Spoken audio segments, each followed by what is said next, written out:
masih dari Sultan Tadulako dia ngebuang Kufra, Popol Kupa yang mungkin jadi respect band ke Sulut Fighter. Sementara di Sulut Fighter masih ada Atlas. Dan tadi di game pertama Sulut Fighter kan ngebuang Kufra ya, ngebuang Kufra dan juga Atlas. Mungkin aja ini yang baru. Oke, Chow masih berada di Sulut Fighter yang tadi sempat dibuang juga. Kemungkinan besar Luoyi juga masih bisa di-pick.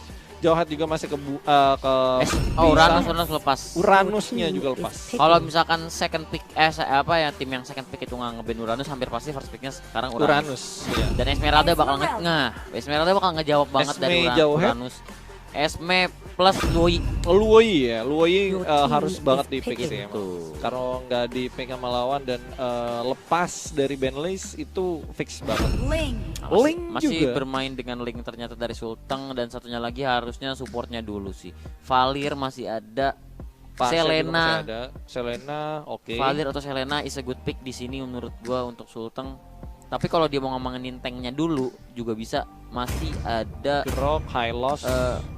Ya Grok mungkin bisa lagi, atau Baxia bisa. Hylos ternyata bakal jadi pilihan dari Sulteng Tadulako. Sulut Fighters bakal melakukan pick ketiganya. Ya menurut gue sih emang bagus sih. Maksudnya dalam artian kayak mereka tuh emang kurang frontliner banget. Terlihat tadi kayak side lanernya kalah semua, dan Hildanya pun menurut gue ya nggak bisa berbuat banyak melihat dari crowd control dari Sulut Fighter yang begitu banyaknya. Jadi dia butuh banget satu frontliner tambahan, dan that's why dia ngambil Hylos dengan Revitalis. Jauhead juga udah jadi pilihan dari Sulut Fighters, artinya Sulut masih kurang satu hyper carry dan satu tanknya. Sementara Sulteng harusnya ngebuang full hyper carry atau Kaja. Oke. Kaja. Kalau padahal udah ada Luoyi. Kalau menurut lu kira-kira berarti dia takut akan adanya Kaja side lane. Jauhead bisa dibikin jadi tank sekarang. Udah banyak juga Jauhead yang main tank. Bisa jadi Jauhead tank atau Jauhead side lane dan ngambil satu tank lagi. Iya.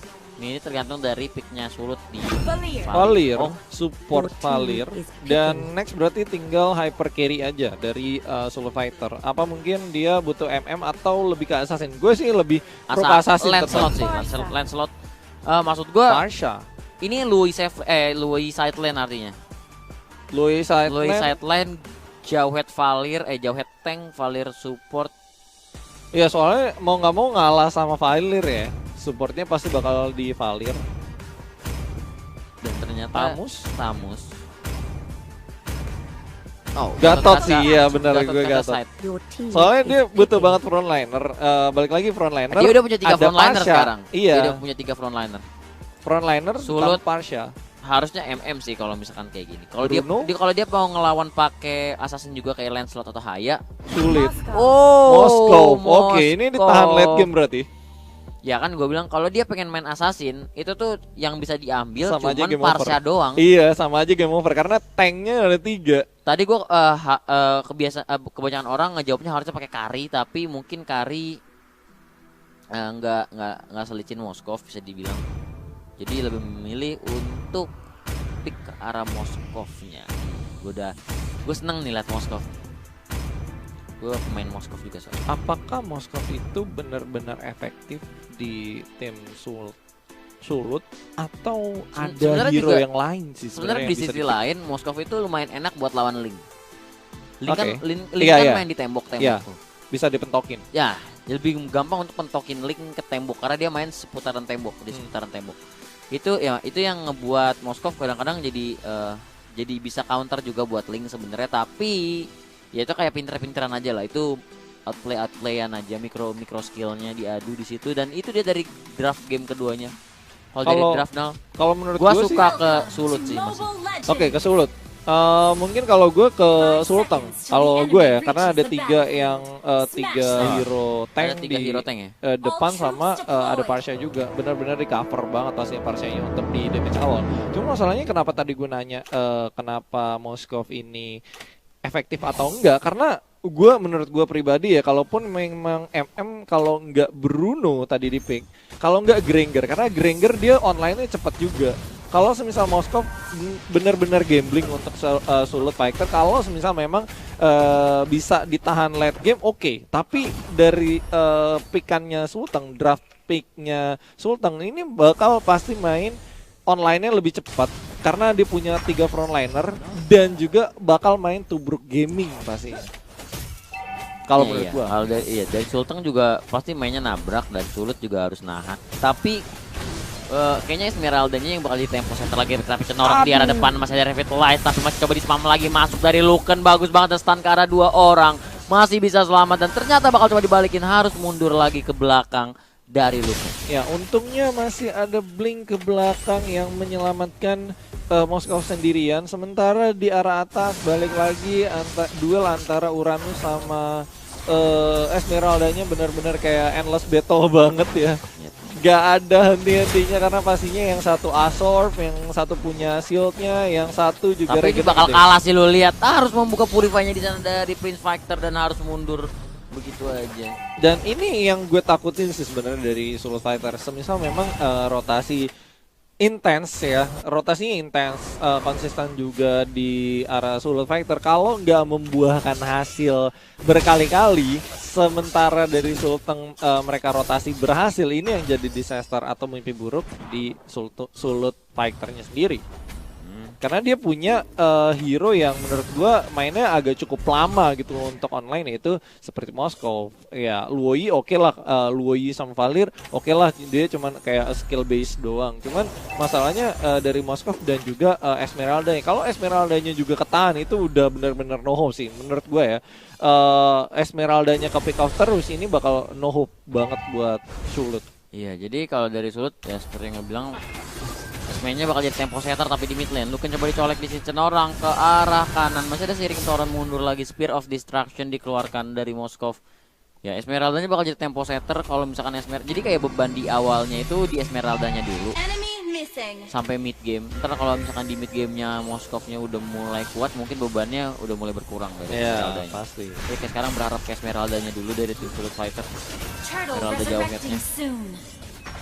Nahan gamenya sampai kayak ngasih space sebanyak mungkin untuk Luken. Maju lagi ke depan, Avatar of Guardian coba digocek lagi Abyss Walker, tapi kayaknya bakal ketangkep satu orang dari Luoyi-nya. Next target lagi ke arah Frozen, sekarang terkena stun. Bakal dimajuin lagi tapi masih ada Glorious Pathway juga coba di dive dari Frozen. Luken masuk, dilempar Spear of Misery-nya tapi Cenorang masih terlalu tanky, ditimpuk Spear of Destruction dan harus menukar 1 untuk 1 pada akhirnya. Rap masih coba dikejar lagi, tapi masih bisa mundur ke belakang. Linknya juga masih mundur. Falling Star ternyata yang bagus banget ke arah 2 orang Nyong dan juga 1 Spicy Boy, tapi offline Orphid. Esmeralda harus tetap mundur lagi ke belakang karena damage-nya terlalu besar. Iya, masih terbantu dengan movement speed, apalagi dengan shield dari Esmeralda. Karena tadi sebenarnya menurut gue Falling Star Moon itu agak sedikit nekat ya, agak maksa. Ya, agak sedikit maksa, apalagi backup positionnya juga jauh. Ya, damage dealernya cuma dari dia seorang gitu loh. Menurut gue juga nggak bisa untuk nge-pick up 1 orang. Dan sementara di arah Sulteng Tadulako, kalau menurut gue itu hero-nya udah benar-benar lengkap banget. 3 front line, apalagi 3 bisa di depan, setupernya juga bisa dari Gatot Kaca, bisa dari Glorious Pathway dari di atas. Benar-benar bagus. Green Fighter coba nge-defense gempuran serangan dari Sulut, tapi damage-nya terlalu besar kayaknya. Bakal coba di-trade turretnya di bawah. Jauhheadnya coba bertahan, tapi dari tim Sulut lebih pilih untuk arah Lord. Sementara di bawah Jauhheadnya nahan sendirian. Iya, Turtle-nya coba di buying time sendiri. Nah, Jauhheadnya masih bisa defense kah? Rap coba ngezoning aja, dan dari Link fokus ke arah turret, bakal ditukar 1 turret dan 1 Turtle dari Sulut Fighters. Yap, ini jadi keuntungan banget buat tim yang dapat Turtle ya pastinya untuk di awal. Apalagi Enchant Talisman sudah diambil dari Esmeralda, jadi benar-benar nggak ini lagi ya, nggak worry banget, nggak was-was banget buat mananya, pasti nggak bakal boros banget lah. Udah mulai irit kayak Smart Friend Ion Plus. Betul, jadi nggak was-was dan irit. Offline Orphid Tuh, untuk dapetin posisi dari orang sekarang Glory Spike coba dibuka lagi. Aris strike dari belakang tapi ternyata fokus ke arah Valir. Harus mundur ke belakang menggunakan Tempest of Blade dari Linknya. Luken masih bersiap di arah depan. Spear of Blade dilemparin habis kalau ke belakang lagi. Dan Prince Fighter nahan 3 orang di arah depan. Sementara itu Esmeraldanya coba dapetin next targetnya ke arah Cenorang. Dan ternyata Uranusnya harus tumbang pertama. Kalau menurut gue sih tadi Tempest of Blade-nya terlalu cepat bukan sih? Nggak Di defensif itu defensif. Oke, defensif. Di defensif karena takut overextend tapi di bawah Harmony coba langsung push ke arah bawah dapat satu turret, masih ada Smart Minion yang cukup sakit ke arah Gatot kacanya. Tapi udah rotasi juga dari Link, bakal coba dapetin jauh headnya dan jauh head langsung flicker. Strike yang kena tapi ada Tempest of Blade. Jangan mundur lagi ke belakang dari Link karena udah ada rotasi 3 orang dari Sulut Fighters. Ya agak sedikit ragu sih tadi melihat dari rotasi Linknya sendiri. Padahal sedikit lagi bisa dapetin jauh head. Dan Cenorang, wait hati-hati udah mulai Sakit. online, udah mulai sakit juga. Ini triple buff loh dari Moskovnya. Dan Moskov di menit 6 udah level 10, nggak dijaga ketat oleh Sultang. Menurut gua ini bakal jadi disaster atau PR tersendiri untuk Sultang untuk ngedapetin Moskovnya. Di sisi lain dia punya escape mechanism. Yang kedua adalah Linknya sendiri kayak menurut gue agak sedikit sulit untuk ngedapetin backline-nya entah dari Luoyi, Valir ataupun Moskov yang pasti bakal dijaga sama 2 support itu. Sementara kita lihat dulu di sini turtle-nya bakal diambil tadi sama Moskov, lagi-lagi sama Moskov dari Sulut Fighter. Oh, di bawah di ejector ke belakang lagi dilempar aja, tapi di atas udah ada split push dari Esmeraldanya.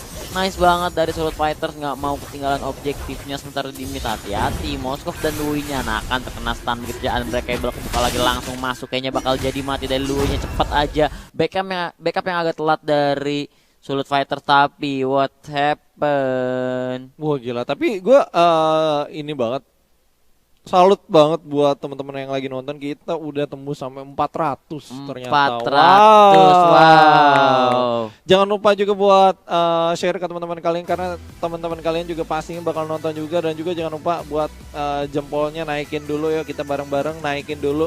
Tipis-tipis aja, nggak usah banyak-banyak ya. 100 aja dulu untuk di game kedua kali ini. Kasih nanti like-nya lah sampai 1000 lah. sampai 1000. Bertahap dulu karena harus ada proses cuy. Betul. Harus ada proses. Seenggaknya 100 orang pertama yang beruntung ya kan. Like dulu, terus nanti di-up lagi ya kan. Siapa tahu lebih seru, lebih ngasih semangat lagi buat yang main. Betul, itu dia. Dan ada kabar apa, Bud? Karena kita tadi kayaknya ada sedikit kendala. Ya agak sedikit ada kendala tapi nggak masalah. Menurut lu untuk di late game ini kayaknya nggak nyampe. Ntar dulu gue tanyanya nanti. Kira-kira yang pertanyaan pertama ya, kira-kira ini bakal sampai late game atau enggak? Nyampe? Bukan mid enggak sih? Menurut gua nggak bakal sampai Ya kan? di Agak mid ragu, game, kan? di mid gamenya udah dimenangin sama Sulut, Moskov. Ya, kalau maksud gua bisa late game kalau misalkan di awal sampai midnya tuh Sulut kalah. Nah, Itu bisa ya sampai kan? late game. Nah. Tapi kalau di early to midnya aja Sulut udah leading, kayaknya nggak bakal ada late game. Iya, menurut gue juga sama sih. Istilahnya kayak sebenarnya tadi power spike dari Sultan sendiri dia punya link gitu loh. Untuk Iya. di early game sampai mid gamenya dia punya power spike yang gede, lebih gede dibanding Sulut. Tapi masalahnya adalah Sulut lagi-lagi karena ada Luoyi sama Valirnya itu dia babysittingin ke Moskovnya. Betul. Moskovnya nggak tersentuh sama sekali cuy. Dan that's why dia dapat buff Dan banyak. itu gue juga baru sadar yang seperti lu bilang, dari Sulut nggak main tank, Ya kan? dia nggak punya tank. Gak punya tank. Dan itu salah satu cara yang bagus banget untuk ngelawan musuh yang 3 frontliner. Oke. Paham nggak maksud gua? Oke, iya paham. Jadi full ke damage aja. Full damage ya, damage dealernya yang Jadi gede. kayak dia mau ditabrak, ya kasih damage. Biar nggak gembur, biar Iya, nahan dulu biar ke belakang. nahan. Dan reset Valir dulu juga segala. punya escape mechanism seperti Searing Torrent. Mm-mm. Luoyi punya escape mechanism kayak crowd control yang lumayan oke dari rotation plus dispersionnya. Punya diversion juga, jadi itu salah satu cara yang oke sih menurut Iya, gue. dia punya crowd control Dan yang lumayan gede juga. Dia tahu kalau misalkan 5 lawan 5 untuk di early Commitnya bakal dimenangin sama Sultang. Sultang dong karena dia Hmm. punya link. Hmm. Dan dari Sulut lebih milih untuk objektif yang lain. Iya. Turtle iya. atau ke Ke turret, turret split gitu. push. Pasti ada yang split push kan, makanya dari Ya, tadi pasti. dari Sulut, dan itu yang gue suka Esmeralda. banget. Itu yang gue suka banget, dia tahu power spec dia di mana dan dia main di seputar power specnya mereka. Iya. Kelebihan mereka gitu loh, bermain di kelebihan mereka dan bagus banget sih. Untuk sejauh ini menurut gue nggak ada celah Sultang buat ngambil backline entah dari Moskovnya, bahkan Valir sendiri butuh try hard banget gitu loh. Padahal menurut gue Ya, juga ya. Valir juga salah satu counteran dari Uranus sih. Ya, Counter betul. pick dari Uranus gitu loh, dan Sebenarnya sebenarnya iya, bagus banget. basically si Ring Torrent nggak counter semua hero. Heeh. Nggak counter semua hero yang maju-maju, didorong lagi ke belakang kan BT juga kan, Iya. merusak informasi. Tapi ya itu yang gue suka sih, balik lagi nggak pakai tank, ya udahlah kita nggak usah pakai tank, kita full damage Full aja. damage. Kita main kayak kiting aja, kitingnya tapi nggak pakai tank. Berharap dari Jauhead dan Esmeraldanya yang tadi gue bilang sebagai Jadi, frontliner, sebagai iya. initiator, sebagai tempo setter untuk di early ke mid game-nya. Ntar kalau udah mid ke late baru bebannya berkurang karena damage dari Moskov. Moskovnya udah sakit. Pastinya. Ini tadi udah di menit, kalau nggak salah menit 6, Moskovnya tuh udah level 10, dapat triple buff. Gue yakin sih bener kata prediksi juga kita. Kalau semisal memang nggak bakal jadi late game, Ya. tergantung dari, balik lagi tergantung dari tim fight sih sebenarnya. Tergantung dari early ke mid. Kayak ya ini sebenarnya masih masuk early ke mid kan. Iya. Kayak dari di menit-menit segini sampai 3 menit ke depan, kalau masih di leading sama Sulut, itu nggak mungkin ada late game menurut gue. Kecuali mereka kayak ada sedikit kecelek, nge-throw yang lumayan, itu mungkin. Nah itu dia, makanya penasaran nih gue juga, siapa yang dapat game kedua, apakah berhasil 2-0 atau Ternyata kita udah langsung menit jebol. ke-11 sekarang. Falling Star Moon langsung. Oke, nggak apa-apa Bud, karena sekarang Sulut Fighter udah berada di dalam base-nya Sultang. Coba masuk lagi tapi membuka Glorious Pathway, dan ternyata linknya harus mati di dalam base, dilempar Spear of Destruction. Masuk lagi dari rapnya tapi harus meninggal, masih ada Immortal, masih diloncatin lagi dan double kill diamanin sama Moskovnya. Sementara itu ada rotationnya bagus banget karena 2 orang, lo lihat Uranusnya meleleh begitu aja di tangan Sulut Fighter. Sementara itu Cenorang juga bakal menyusul. Lord berfokus ke arah kristal dan that's it dari